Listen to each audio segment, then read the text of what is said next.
Hello bachcho, let's read the question and the question says the crevices or pocket of an enzyme in which the substrate bind is called A active site, B inactive site, C allotropic site, D both A and B.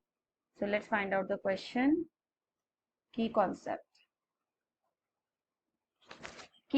इसमें है enzyme substrate binding. अब यहाँ पे हमें पहले ये देखना है कि एंजाइम क्या होते हैं actually. Enzyme are bio catalyst and they all are protein in nature. दूसरा, ये बहुत ही स्पेसिफिक होते हैं इन नेचर. अब ये बायो कैटलिस्ट क्यों होते हैं? क्योंकि कैटलिस्ट क्या करते हैं, दैट ऑल्टर, ये एक ऐसे कंपाउंड होते हैं, chemical compound catalyst that alter the rate of reaction, जो किसी भी रिएक्शन की रेट को ऑल्टर कर देते हैं, या तो बढ़ा देंगे या घटा देंगे. बायो कैटलिस्ट का मतलब क्या है? ऐसे catalyst that produce by living cell. तो ऑब्वियसली ये बायो कैटलिस्ट कहलाएंगे, that produce by living cell. Fine. Non living things में जो केमिकल कैटलिस्ट की तरह काम करते हैं, वही लिविंग थिंग्स के अंदर enzymes as a catalyst work करते हैं. अब हमारा ये जो एंजाइम है,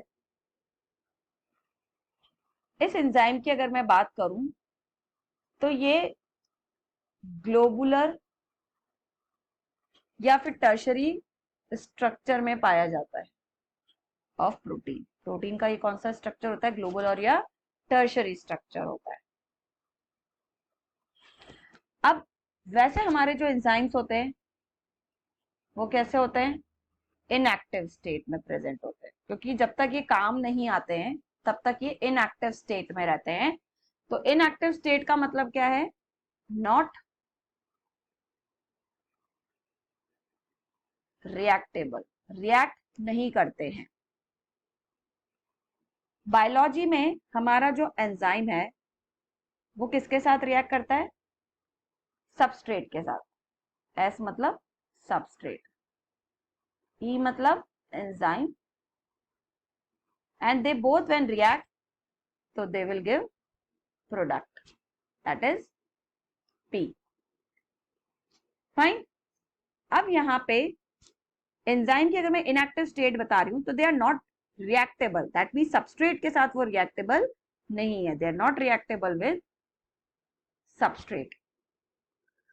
अब हमारा एंजाइम का अगर मैं स्ट्रक्चर बोलूं तो एंजाइम का स्ट्रक्चर जैसा कि मैंने बताया, इनएक्टिव स्टेट के अंदर ये कैसा होता है? इस तरह से ग्लोबुलर होता है. This is the globular structure. This globular, at this globular structure कैसा होता है? ये इनएक्टिव एंजाइम होता है. इनएक्टिव से उसे किस में आना पड़ता है? एक्टिव फॉर्म में आना पड़ता है. एक्टिव फॉर्म में. और एक्टिव फॉर्म में क्या करता है? एंजाइम के स्ट्रक्चर, ग्लोबुलर स्ट्रक्चर के अंदर कुछ ऐसा कन्फर्मेशन होता है कि वो एक क्रेवाइसिस या एक पॉकेट लाइक स्ट्रक्चर बना लेता है for binding with the substrate. तो आप कह सकते हो this structure is actually the, you can say, tertiary structure. तो जब उसे रिएक्ट करना होता है, एक्टिव होना होता है, तो एंजाइम अपने टर्शरी में आ जाता है ग्लोबुलर फॉर्म से. एंड यहाँ पे ये किसी भी सबस्ट्रेट के साथ बाइंड होता है. This is substrate and this is our enzyme. So they both when react, जब ये दोनों रिएक्ट करते हैं तो हमारा सबस्ट्रेट इसके एक्टिव साइट में जाके ऐसे जुड़ जाता है. This is substrate and this is enzyme. और ये आगे जाके क्या बना लेगा? हमारा प्रोडक्ट. राइट. तो ये वाली जो साइट है, actually this site is known as active site of enzyme जहां पे सबस्ट्रेट डायरेक्टली बाइंड हो जाता है, इसे हम एक्टिव साइट कहते हैं। एंड ऑब्वियसली ये कहीं ना कहीं एक्टिव साइट किसका बना होता है, active site is made up of polypeptide chains, क्योंकि पूरा एंजाइम प्रोटीन नेचर का है। ये पॉलीपेप्टाइड चेन्स इधर they have sulphur containing groups होंगे क्योंकि अमीनो एसिड से प्रेजेंट है, राइट, या फिर कुछ दूसरे अदर ग्रुप्स होंगे, नाइट्रोजन वाले ग्रुप्स होंगे, which is exposed to react with the substrate, उन्हीं से मिलकर हमारा ये एक्टिव साइट बना होता है। अब इसमें और ऑप्शन में अगर हम देखें तो ऑप्शंस में हमारे पास दूसरी चीजें दे रखी है, दैट इज इनएक्टिव साइट। तो इनएक्टिव साइट तो क्या हो गया, ये तो वो साइट ही नहीं है, यहाँ पे सबस्ट्रेट डू नॉट बाइंड क्योंकि एंजाइम ही इनएक्टिव है। और एक और टर्म दे रखा है एलोस्टेरिक साइट। अब एलोस्टेरिक साइट का एक्चुअली मतलब क्या होता है, this is the site other than active site, ये अदर देन एक्टिव साइट है। कैसे, ये साइट ऐसा है that changes the conformation of enzyme, enzyme का कॉन्फॉर्मेशन चेंज करता है, बट इस साइट से सबस्ट्रेट की बाइंडिंग नहीं होती। No substrate bind at active site. जैसे मान लो एग्जाम्पल के तौर पे मैं बताऊं तो ये हमारा एक एंजाइम है। अब इस एंजाइम का जो मेन एक्टिव साइट है उसका जो आपका शेप है वो शेप कुछ अलग टाइप का है। अब यहाँ पे हमारा एक एक्टिवेटर है, देयर इज वन एक्टिवेटर।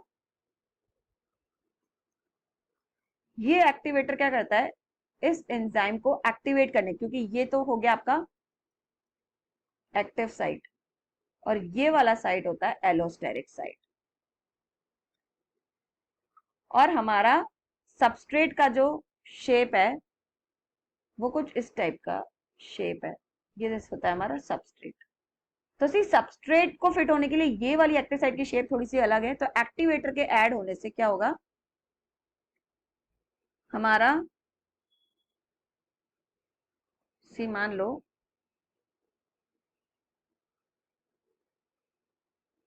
ये हमारा एक्टिवेटर यहाँ पे अगर जुड़ जाता है इस तरह से, दिस इज एक्टिवेटर, तो ये जो सबस्ट्रेट है उसकी बाइंडिंग स्पीड अप हो जाएगी, इसमें कॉन्फॉर्मेशन में चेंज हो जाएगा। किस तरह से चेंज होएगा, ये ऐसे शेप बना लेगा और यहाँ पे हमारा जो एक्टिवेटर है वो जुड़ा हुआ रहेगा, सी इस तरह से।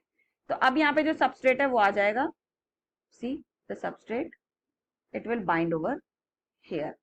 तो अब क्या बन जाएगा आपका प्रोडक्ट। तो allosteric site is not the active site, it actually changes the conformation of the enzyme to enhance the binding of substrate with the actual active site. तो ऑप्शन एलोस्टेरिक साइट भी गलत हो गया। सो यहाँ पे ऑप्शन में अगर हम देखें, so the answer will be that the crevices or pocket of an enzyme in which the substrate bind is called the active site. Rest all other options are wrong. So I hope, so answer will be clear to you, that is answer will be A. So I hope you understood it well. Best of luck.